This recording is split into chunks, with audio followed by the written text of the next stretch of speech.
This is what a real Ultra smartphone looks like, and what we should realistically be expecting from Samsung, Apple and Google for the $1,200 to $1,400 that some of the biggest Androids in the West go for. And I've spent some quality time with this one, so I want to share that experience with you. Hey guys, I'm Ryan Thomas and this is the Xiaomi 15 Ultra, part of the group of Ultra Beasts this year, accompanied by Vivo's X200 Ultra, Oppo's Find X8 Ultra and Huawei's Pura 70 Ultra. The main difference here is that this phone is actually readily available in the UK and Europe, much like the Honor Magic 7 Pro. And compared to the more recent Galaxy Ultras, Pixel 9 Pro XL and iPhone 16 Pro Max, this is an absolute beast and for me, much more worthy of that Ultra moniker. By the way guys, we're really trying to hit 500,000 subs by the end of the year, so if you wouldn't mind hitting that button, really help us out. Cheers. I hate talking about specs and numbers, but with a phone like this, it's just kind of too hard to ignore. Snapdragon 8 Elite, 12 or 16 gigs of RAM, 256 gigs all the way up to a terabyte of UFS 4.1 super fast storage, the 15 Ultra is a flagship's flagship. A big 6.73-inch Quad HD Plus 120Hz LTPO AMOLED, a 5410 mAh battery with 90-watt wired and 80-watt wireless charging, Wi-Fi 7, Bluetooth 6 and a camera spec sheet that absolutely wipes the floor with anything from a Pixel, Galaxy or iPhone. You might have guessed it based on the way this thing looks, but yeah, it's built for photographers. I mean, my review unit came with Xiaomi's first party photography kit, which you can go out and buy, and it turns this into a beast, but we'll touch on the cameras a little bit later because there's more to this phone than just snapping pics, even if the design is very much photography focused.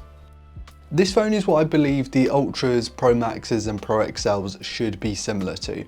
The specs are the start and they underpin and lay the foundations for the rest of the user experience. Something that is really important because when you spend 4 figures on a smartphone, you expect to be wined and dined. The high-end components give you that premium feeling right out of the box, and there's insane performance right now that lets you play games, edit video and photos, multitask with zero friction, but it also means that 3, 4, 5 years down the line, your phone is going to stay fresher for longer, something I say quite a lot with these flagship phones. I think all flagships should start at 256 gigs of storage because it just gives you that little bit of room for growth with apps and media that you probably are going to be capturing with this thing. And I suppose, yeah, we can't really look past the cameras anymore, can we? I mean, look at how this thing is designed. It's clearly built for photographers with that gorgeous aesthetic, but there's substance to go along with that style. This, similar to other Chinese Ultras, as I mentioned at the start of the video, is chock full of massive sensors. The 1-inch primary sensor is unreal at capturing heaps of quality and detail in all kinds of lighting scenarios, but it also gives you a milky background thanks to the sheer size, and combined with some of Leica's presets that you get built into the camera app with the 15 Ultra, you can capture some truly wonderful photos. It reminds me very much of shooting on something like a Fuji X100 because it's quick, it's easy to point and shoot, and you also get that kind of dreamy look depending on which of the presets you opt for. Very similarly to the 4X telephoto on the back, it's a 1/1.4 inch sensor, so absolutely massive, and it's perhaps my favourite of all the cameras on this phone. Not only are you able to zoom in really far because it's a big sensor and a big lens, but also it gives you that wonderful dreamy look with out of focus areas behind and in front of the subject. At 100mm, it might be a little bit too long for my liking, I prefer around the 75 to 85mm, but it still leagues better than what Samsung, Apple and Google are all doing with their highest end, most expensive smartphones, and this is up there with some of the best telephoto cameras ever put into a phone. There's also a dedicated 3x with a pretty small sensor size, something more akin to the big 3. It's pretty good, but clearly like the ultra wide and the selfie camera, these cameras were sort of a bit of an oversight compared to the other 2 big hitters, which are clearly meant to be the stars of the show here. But camera image quality isn't the whole story because not only does Xiaomi pack in an awful lot into its camera app, stuff like the ability to pick different bokeh shapes to imitate rare and interesting lenses. It lets you film log, which is great, and there are heaps of different modes, options, that kind of thing to sink your teeth into if you're a bit of a photography fanatic. But then there's also the whole photography kit which you can buy, and it gives you the case, camera grip, a suite of buttons and dials.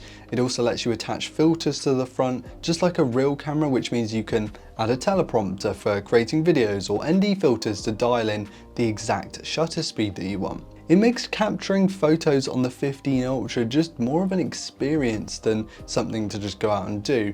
And though this is certainly not going to be to everyone's taste, it is something I very much appreciate. This is clearly a power user's phone. The battery is more than enough to get you through a full day, easily, of taking photos and videos. The cameras are elite, the display is fantastic too, with superb brightness to go along with the sharpness and fluidity that you would expect from this kind of market segment. And I'm not sure how they've managed this, but it doesn't feel nearly as big as it actually is. Like perhaps it's the weight distribution or the way they've subtly curved the back and the front into the side rails, but it's really well judged, and yeah, it does not feel nearly as big as it is. There are certainly downsides to the 15 Ultra. It's not a perfect phone. The battery over here in the West is substantially smaller than what you'd get in China. It's £1,000 plus, so it's not a cheap phone. The log recording capabilities are good, but Xiaomi really needs to make an easily findable Rec 709 conversion LUT for this, because well, a lot of smartphones that do shoot log don't come with any kind of white paper or documentation or a Rec 709 conversion, whereas stuff like Apple's Aces color space they use on the iPhone and how Samsung has done log on the newer Galaxy series devices, they do give you the option to do that. There needs to be a workflow for log. I think that's what's missing from this. Also, Xiaomi's HyperOS is pretty good, but it still kind of lags behind the big three, as well as Oxygen OS and Nothing OS for me. And though I do like the curved display size on this, I get the feeling that a lot of people won't, and that is a real shame. But this is what Western Ultra smartphones should truly look like. Don't mess around with the cheaper hardware in the Ultras. If you really want to, save that for the Pros or even the step down models if you need to use it. But treat the Ultra class of smartphone like the name actually suggests. Be bold, put the best hardware you can possibly fit in it, and heck, even charge a little bit more if you need to. If someone is already willing to spend $1,100, they'd probably spend $1,200 if it means getting the best hardware on the market in it. That's what the Ultra phone was when Samsung debuted its S20 Ultra. Heck, even when Google made its Pixel 6 Pro, its cameras were big and bold. These days, hardware components for the big three are really just getting long in the tooth, and the stuff coming out of China is showing it up big time. This smartphone gives me the same feeling that the Huawei Mate 20 Pro did back in the day, the OnePlus 7 Pro, the Galaxy S20 Ultra, the feeling that you are holding something quite special, and you appreciate using it instead of the device just falling into the background like every other device you pick up these days. When I spend big money, I want a big experience, and the Xiaomi 15 Ultra delivers on that. Guys, let me know what you think of the 15 Ultra in the comments. Are you as impressed with this kind of stuff as I am, or is mobile photography just not even near what you're interested in? And actually, if we're being honest, this might be a bit of a niche item with the more hardcore smartphones with higher end performance and less so the cameras are more the thing that you're looking out for. Whilst you're down there in the comments, be sure to hit like if you enjoyed today's content and subscribe to never miss another upload. Thank you all so much for watching. I've been Ryan Thomas, and I will catch you later. Cheers.